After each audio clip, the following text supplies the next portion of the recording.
Bu ilova telefoningizni parolni har daqiqada yangilab turadi. Ya'ni siz parolni telefoningizni parolni ochish uchun telefoningizdagi soatni vaqtini yozishingiz kerak bo'ladi. Buni hozir ko'rib chiqamiz. Buning uchun mana shu Bubblenet kanalimizga kirib olamiz.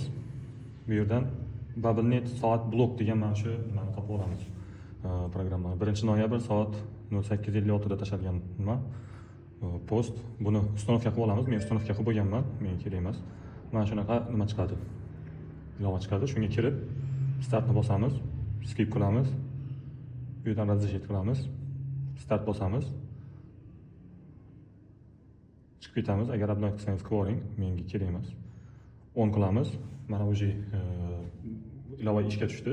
Bitta o'chirib yoqqanimizda mana xuddi iPhone'ni eski versiyasiga o'xshab chiqadi. Buni qilsangiz parol so'raydi. Agar parol xato teradigan bo'lsak, ochmaydi. Mana. To'g'ri terish uchun mana bu soatni yozishimiz kerak. Ya'ni 09:01 ochdi. Bu har daqiqa o'zgarib turadi.